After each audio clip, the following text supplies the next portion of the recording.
Hello, this is the David Eagle Podcast. We're looking back at 2016, a year that saw me release 366 daily podcasts for that year. In order to streamline things so that we don't have 366 podcasts just for 2016 alone, I am condensing them into these weekly omnibus editions. We've reached week 13, we're in March, and you join me for the third week in Australia, where I'm on tour with my folk band, The Young'uns. When you hear this sound, it means we're moving on to the next dollop. Enjoy.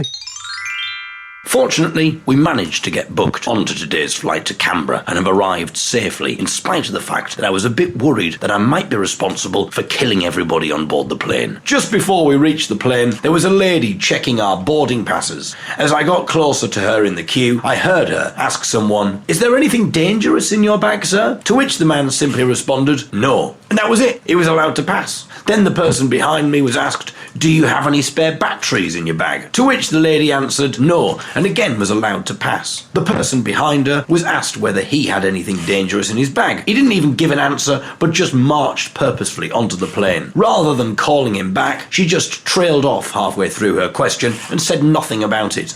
The next lady was asked whether she had any spare batteries, and again the answer was no. We were getting close to the front of the queue. I did have a pack of batteries in my bag. Should I say something? I didn't want to have to forfeit them, as I needed them in order to record these dollops and things for the Young'uns podcast.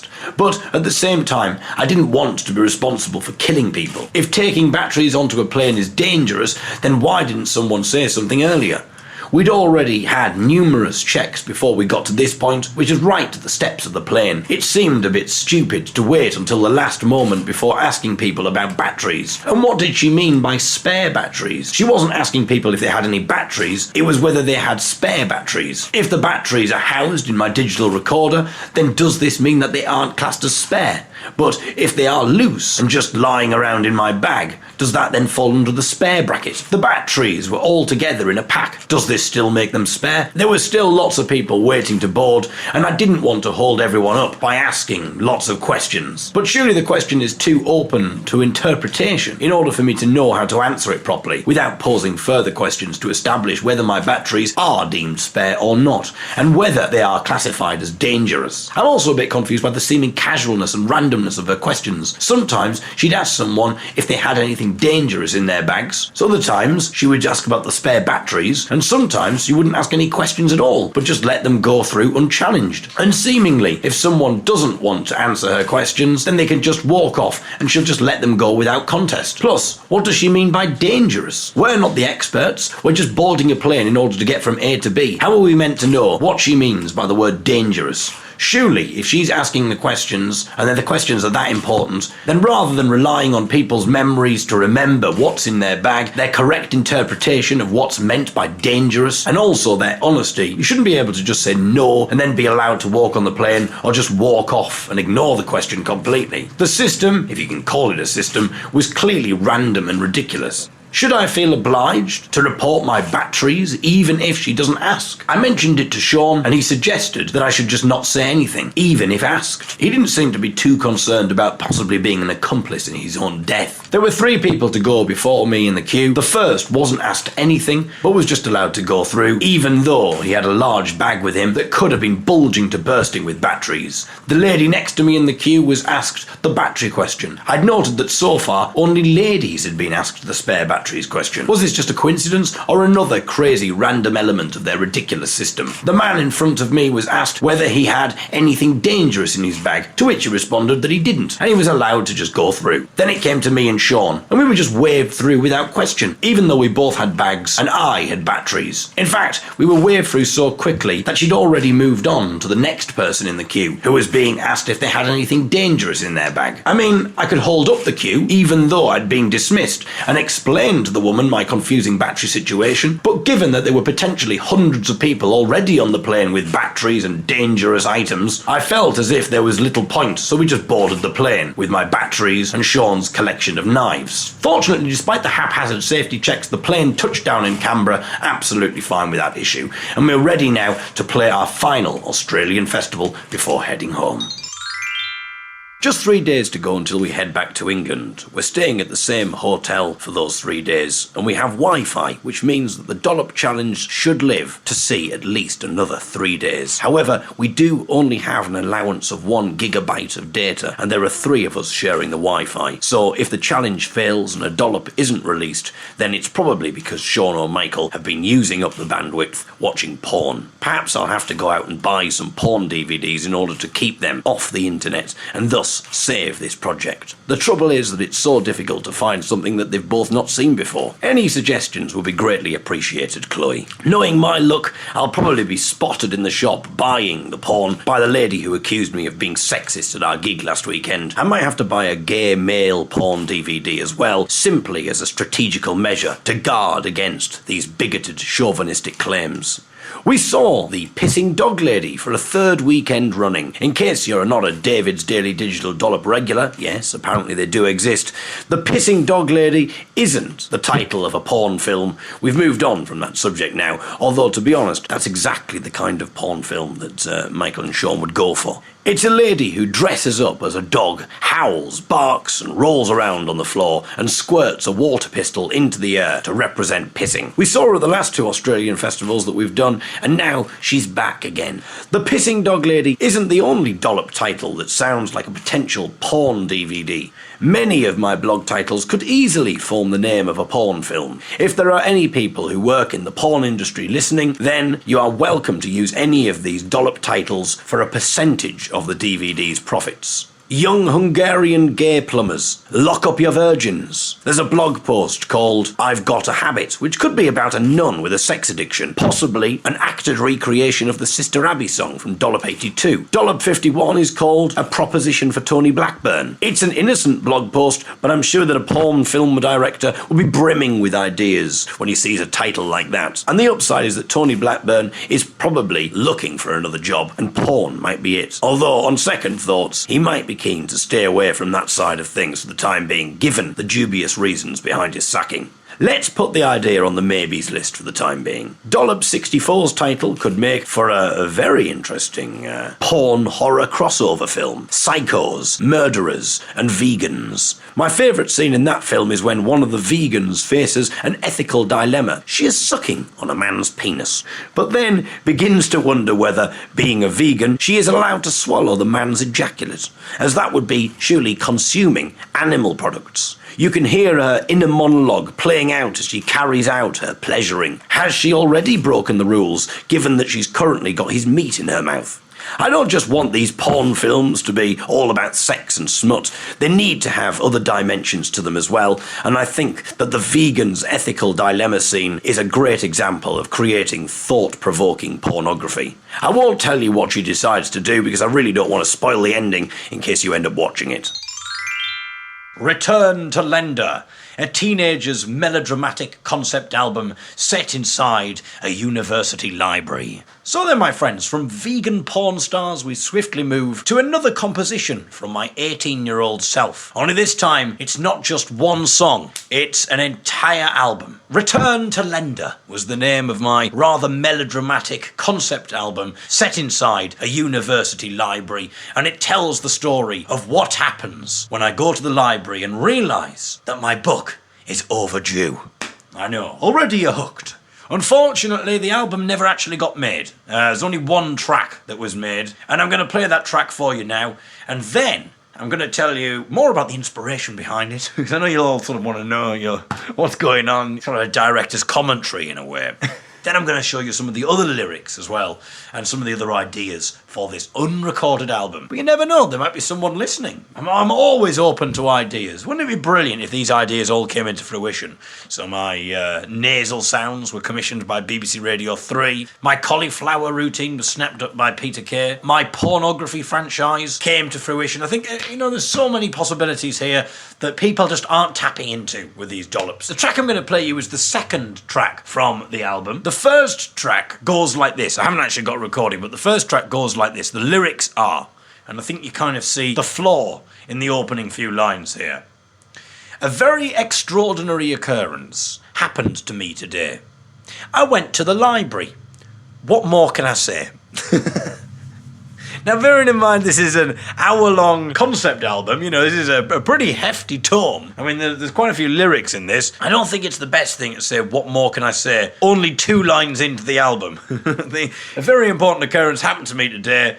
I went to the library, what more can I say? Within 2 lines, I said, what more can I say? That's it. I mean, if it was a very extraordinary occurrence, presumably I could say a lot more than that. So already hasn't got off to the best start, really, this album. So that's the opening line, and then it goes, there's a bit more of the track where it kind of tells you about realising that my book was overdue and the horror that I felt when I realised. But then we move on to this song. I think some of this has got real potential. There's other bits which are a little bit more haphazard, they're a bit more random. Doesn't really make much sense. Maybe a little bit too surreal. I'm not sure what's going on with parts of it. But before we do that, I want to explain that I was listening to Pink Floyd's The Wall quite a lot during this time when I was about 18, and I think I kind of really have got into that kind of melodramatic style of writing, singing and recording. You really hear that. If you've heard The Wall by Pink Floyd, then you'll know what I'm talking about here. In the way that I deliver this. There's a few weird things in there, but one of the weird things is I mention a tiers de Picardy, which isn't really a very funny bit of the song. I'm not sure why the heck I put it in, but as I said, there's quite a lot of surreal bits. But anyway, in case you're wondering, a tiers de Picardy is when musically you go from a major to a minor key. So that features in the song, just in case you're wondering what the heck was going on with that reference, because that's what happens musically. But anyway, it's a little bit surreal, but I'm going to play it regardless. This is track 2 from my concept album set inside a university library, Return to Lender. Today I got a library fine, but I didn't have any money at the time, and so I said I'd pay tomorrow, and so I will. But all that bloody book, I didn't even read it. That's what's so annoying, my friends. 'Cause if I'd read that book, I wouldn't give a fuck. I'd probably say I'd buy the book myself. But it's almost like that book was being nasty to me.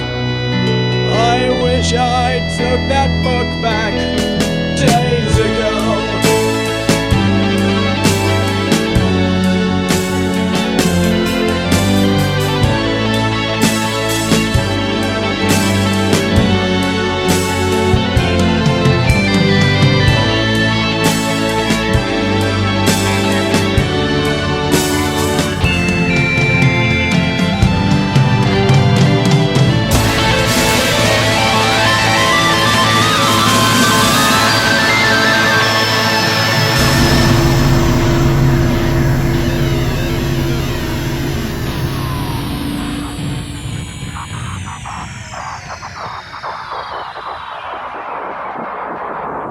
I am the librarian,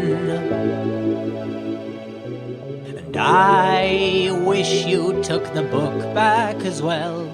But the fact of the matter is you didn't, and you should rot in hell. You defied the library system, and for that you should be killed. No. How do you expect me to keep a library when the bookshelves cannot be filled?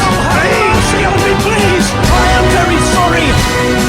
I didn't mean to take the book and keep it hostage for so long. I wasn't aware that the book was overdue. That's no excuse. You're wrong. And you should be murdered with a book. Preferably a hardback. No, please, have mercy on me.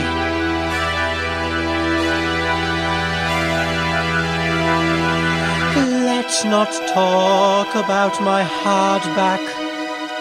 I tried to keep it softer, but I couldn't. Now you're just deviating from the point. Yes, I am. And you're telling me I shouldn't? Look, what? Have you got the money you owe? No! No! No! I will rebel! Well, get out of this university now! No! I won't! You stupid cow! How dare you!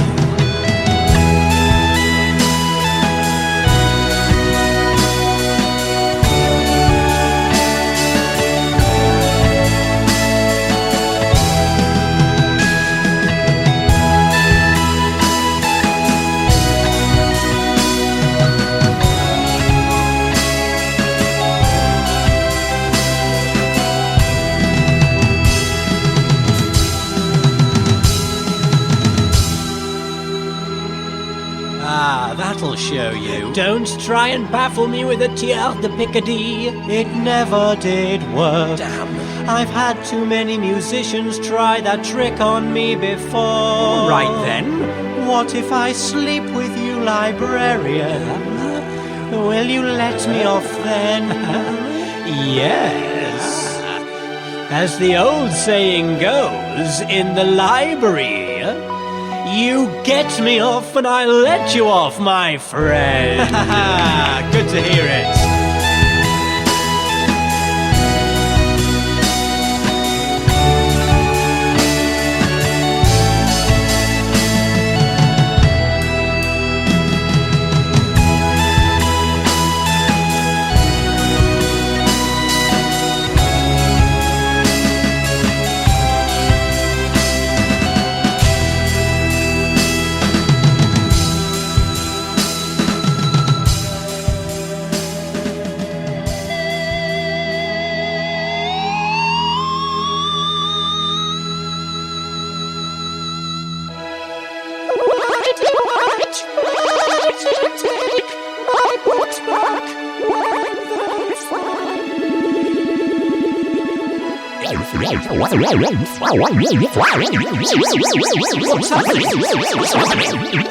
What's happening?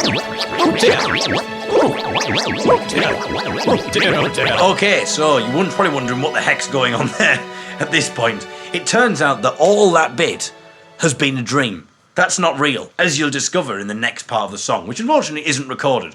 But it turns out that that's a dream sequence, all of that. Hence the kind of surrealism at times. It's kind of just very surreal, and I should have realised it was a dream. At that point, I realised it's a dream, and I start analysing. I spend the third track analysing all of the surreal bits and how I should have realised it was a dream.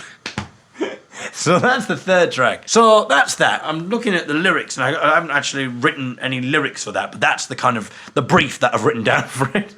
But I hadn't actually got anywhere with that. This is a kind of a project that sort of took up about 3 or 4 months of my life, and then I thought it was the best idea, and then I don't know what happened. I might have got into a relationship or something and actually forgot all about it. This is very much my single phase. So I think something probably happened to distract me. That's the pleasures of the flesh, ladies and gentlemen. That's the problem. Just think. This could have been an album, a full recorded album, but then, well, what can I say? What can I say? Exactly. It's my catchphrase. What more can I say? Anyway, so let's have a look at some of the other lyrics of this thing. So that was a dream, remember? So I haven't actually been into the library yet, so you've got all that to look forward to. So this is one of the lyrics of one of the songs. It's set to the tune of Annie, you know, the song from Annie, Tomorrow. And it goes like this. To borrow, it's only to borrow. I got a book from the library. What sorrow, what sorrow. I said I'd bring the book back tomorrow, but I forgot, so guess what? I've got to pay a fee. So it's kind of like borrowing from a musical and arguably making it better. And that's just called To Borrow, To Borrow. Then the next one's called Taking a Lend. And the librarian accuses me of taking a lend because I've borrowed the book too long. Unfortunately, it doesn't really make much sense because I haven't taken a... Have I taken a lend? I'm not really sure if that makes sense grammatically.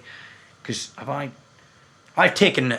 She's lent the book to me. I don't know whether I can say I'm taking a lend, but it's kind of her... It's a little cheeky way of saying, oh, you know, because I said, do I really have to pay the fee? And she's saying, look, mate, you're taking a lend. You're taking a lend, my friend, my friend. You're taking a lend, my friend.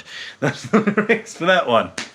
Okay, we move on. The next one is where I try and deny responsibility for it. I use my blindness here, and I claim that I wasn't aware the book was overdue. And she says, don't pass the book. At which point I say, but I thought that's what you wanted. She says, don't pass the book. I say, you don't want it back? Don't pass the book. I'm getting mixed messages. She said, stop being sarcastic. You know what I mean. And quite frankly, your attitude, sir, is obscene. Now you gotta give it back, so don't pass the book, my friend. And it goes on like that. It's kind of like me saying, but I thought you want me to pass you the book. Do you not want me to? I'm saying, no, don't pass the book. Don't deny responsibility. And as you can imagine, that joke goes on for quite some time.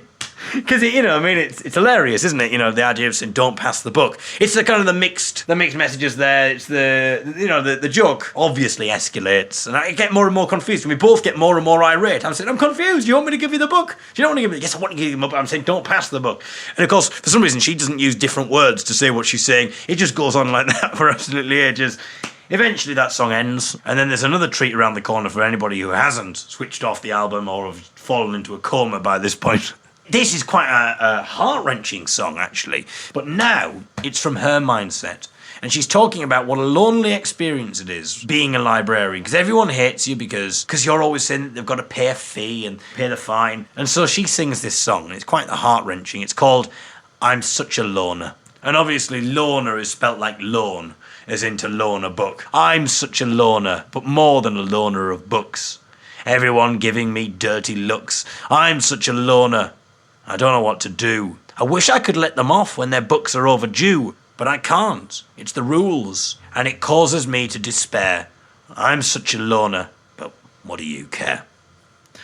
So, suddenly, it was all jolly, wasn't it? A bit of a tongue-in-cheek kind of, don't pass the book, and all that kind of thing, But I thought you want me to pass you the book. That joke, everyone's in hysterics with that, and then all of a sudden, it pulls you in a different direction. It's this heart-wrenching song. The strings and things like that. And she's singing about being such a loner. And it's still a little bit funny because she's talking about the book, and it's more of like a wry bit of humour there, as I'm sure you'll appreciate. One of the lyrics of my song now, the next song, I sing, I'm just like the pages in this book. I'm feeling like I'm in a bind. The money I owe is weighing heavy on me. I can't get that fine out of my mind. Now this is a good bit. I've got myself into a real fine mess. You see what I've done there? Fine, library fine, a real fine mess. I've got myself into a real fine mess. And when I say fine, you know. I'm talking about the money I owe. I'm talking about the money I owe. I can remember that bit. I got myself into this is quite an upbeat, rocky one. I've got myself into a real fine mess. And when I say fine, you know. I'm talking about the money I owe. I'm talking about the money I owe. Kind of like quite Meatloaf-esque, that one. I'm just like the pages of this book. I'm feeling like I'm in such a bind. The money I owe is weighing heavy on me. I can't get this fine out of my mind. I've got myself into a real fine mess. And when I say fine, you know. I'm talking about the money I owe. I'm talking about the money I owe. Down. Probably, you can hear it, don't you? I mean, it doesn't even to be recorded. It's jumping out at you, isn't it? Seriously, if you want this commissioned, maybe I should do like a Kickstarter campaign. So this is the final bit where I've decided to pay the fine. I've paid the fine, and all is forgiven. We go away happy. And I say to the librarian, I declare to the librarian in this rather emotional bit, I declare to her, I'm turning over a new page. I'm starting a new chapter. It's not the same old story for me. I've blotted my copybook, but at least it was mine. If it was the library's copybook, then they'd probably give me a fine. That's all I've got lyrically for that, but it's going to be quite an emotional bit where I realise the error of my ways. Obviously, I'm thinking about an album for now. If you all put in maybe £10 each, but maybe if you all put in £100 each, we could turn this into a musical. We could do a proper theatre production. So it's up to you, really. Get in touch if you're interested. One of our sets yesterday was a kids' workshop. There's an entire area at the festival for children. The person on before us was impressively lively for 9:30 in the morning. At the end of his spot, he threw a bucket of custard over himself, and the children roared and squealed with laughter. I was wrestling with whether I admired this man's commitment to entertaining children, that he would seemingly happily douse himself with custard for their amusement, or whether I pitied his life choices. Still, I suppose there are some people who feel ground down by the monotony of their dead-end jobs, and they are considered to be normal, well-adjusted adults, whereas this man spends a couple of hours a day making silly noises and throwing custard over himself, and gets the reward of seeing and hearing joyous, ecstatic children. Arguably, this man is more liberated than the majority of us. I wonder whether he gets sad, though, knowing that one day the very children who once found him hilarious eventually turn their backs on him, finding him too immature and simplistic for their tastes. Or maybe he's happy in the knowledge that there will always be children to entertain and impress, and he's not in it to gain a long-term fan base. I certainly wouldn't be able to do his job. There's no way I'm getting covered in gloopy liquid for anyone, unless maybe there's an orgasm at the end of it. And even then, obviously the context would have to be very different, and certainly wouldn't involve standing on stage in front of lots of children. I think that's obvious, but I thought I'd best just make it clear, just in case. Again, like with the pissing dog lady, how do you get into a job like that? Did he just wake up one day and think, oh, I'm fed up with being a banker. Everyone hates me, and I'm feeling depressed. But what else can I do? Banking is all I know. Perhaps he was grappling with that very dilemma whilst eating dessert with his family, and being so distracted in his thoughts, he accidentally knocked over the custard bowl, which drenched him. His instant reaction was annoyance, but then he looked up, and through his custard-splattered eyes, he saw his children laughing hysterically at what had just happened. He hadn't seen them this happy for months. He'd been such a miserable bore to live with. So shocked and moved was he by their reaction that he refilled the custard bowl and proceeded to pour it over his head.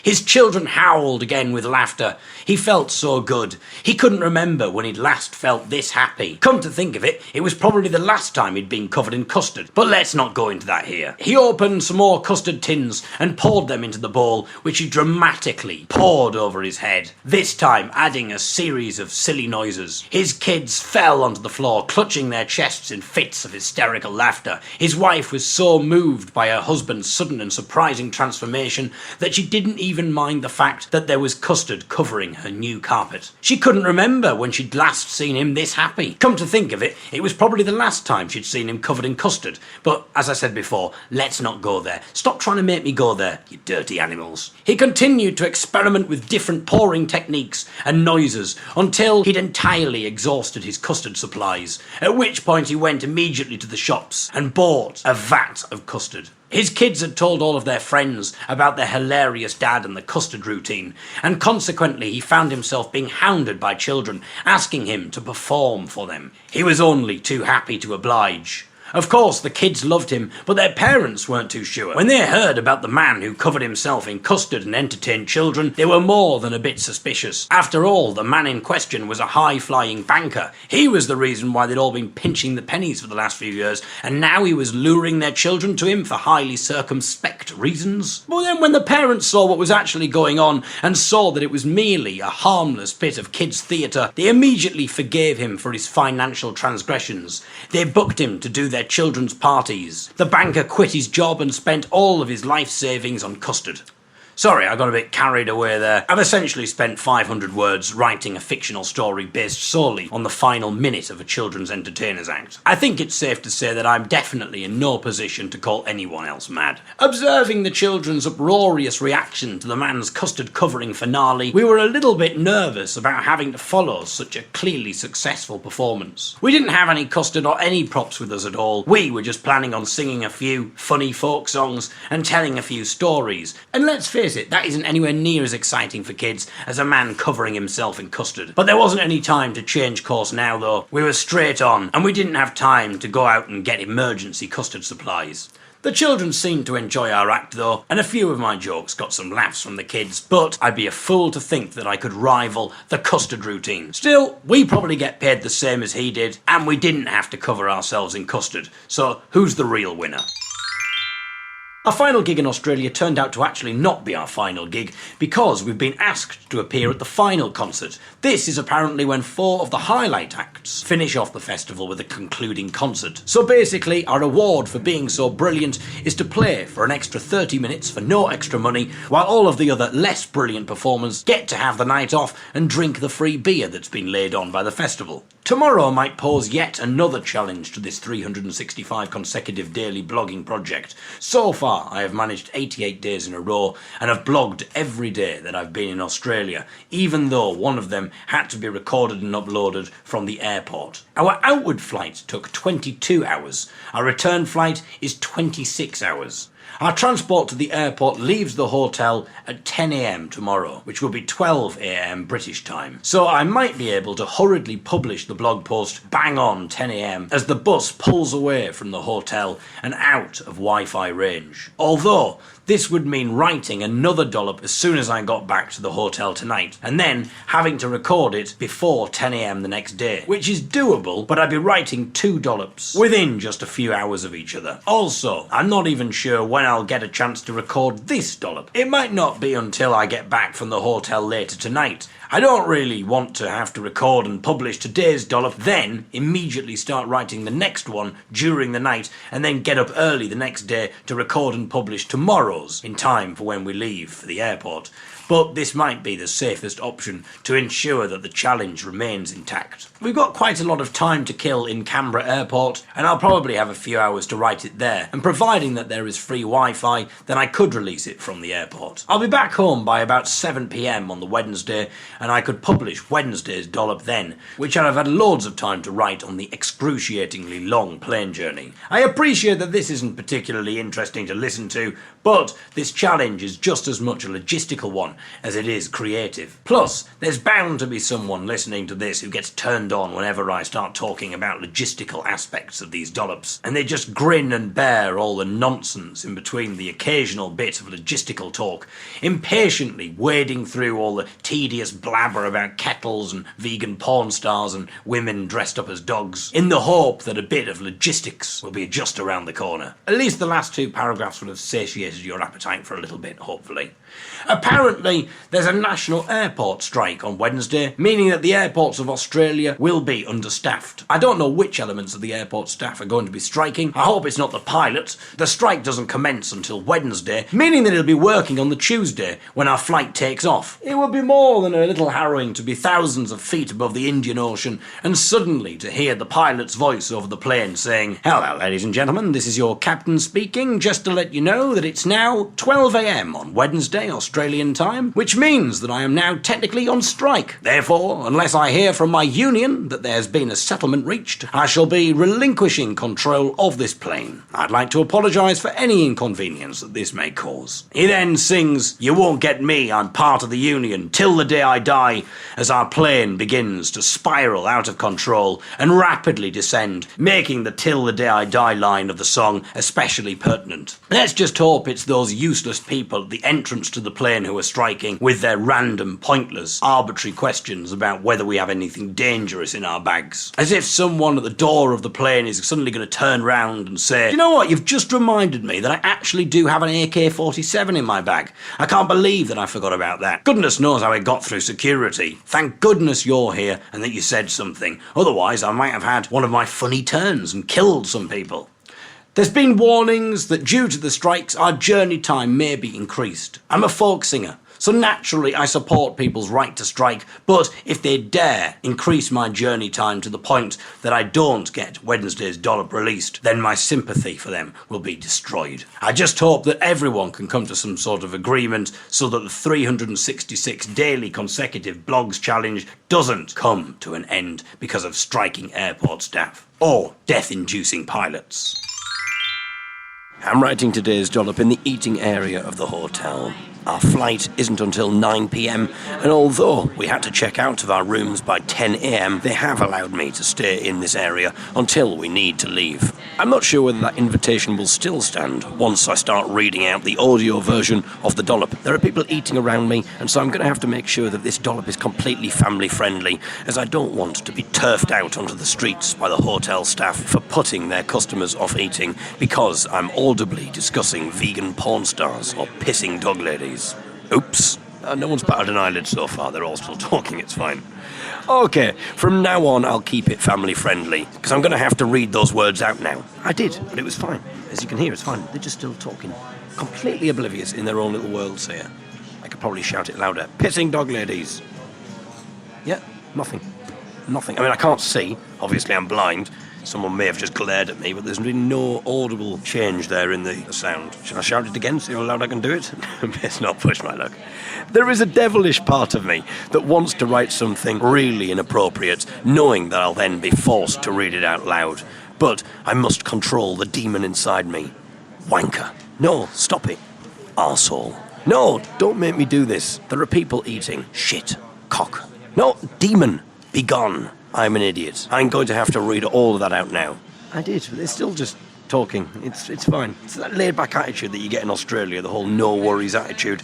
Even a man just shouting shit and cock and wanker out loud in a hotel reception area hasn't elicited any concern from anybody, seemingly. I could delete this dollop and start the whole thing again, but if I do that, then it means that I might only get halfway through and then my battery on my laptop runs out, thus making me fail this challenge. The song currently playing in the hotel seems to entirely consist of a man singing, "You've got to take your medicine. We've got to take our medicine. I've got to take my medicine," repeatedly, over and over again, with the occasional yeah, yeah, yeah. I wonder how songs like this one ever get made. So thanks for popping into the radio station and talking with me today. Now, I've got to ask you, your song about the medicine, how do you possibly come up with such powerful lyrics?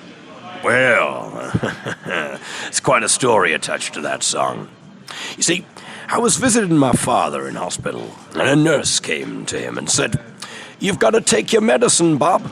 Bob is my father's name, you see. Hence why she said Bob.